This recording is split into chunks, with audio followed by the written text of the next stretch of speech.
So kinsa may nagadulag casino dra mga idol. So nakoy konsinyo na isa ka scam scam mga idol no. Jillybet og Jelly 77. So dagko kay na sila kon mga idol, dagko kay na sila og bonus mga idol. Unang register nyo mga idol, tagaan mo 257 mga idol, yun dulaan yun ng 257 mga idol.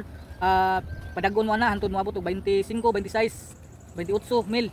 So kana mga idol dili na siya ma-open mga idol, ma cash out mga idol no. So kuan pa mo ana idol na mag-cash in mo 500 mga idol. So pag cash in yung 500 mga idol, hatagan na po mo rason nganong dili ma-cash out mga idol. So mo pasudlo na po mo sa VIP 2 mga idol, 15 mga idol. So ug kuan ang VIP 2 mga idol.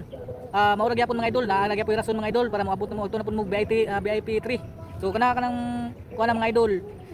Isog gid na kay scam mga idol. So nganong muhatag man sila og bonus nga umuda og dili man nila pa-cash out. O biting scam mga idol. So darang link mga idol, pangalan silang kuan Jillybet og Jelly 77. Maningkamutan ako na kuan dol kay usa po ko na scam na dako kay ko kasuko ang mga kuan mga idol. Paningkamutan ako na dol na kana sila mas madaot na ilang kuan platform nila mga idol. Ako na perminti appeal sa akong vlog mga idol kay para wala na sila mga biktima ng mga idol. 2,000 ako na biktima na. So kana kamo mga idol, na yun na mo kagutan na kaay kagatan ng kuan mga idol no. Jelly 77 o Jillybet 257 ilang bonus sa unang register. Padagon mo ana mga idol pero dili na niyo na makas out. Kamo pay ma-scam mo ana mga idol. So kana lang mga idol ay namong dula na.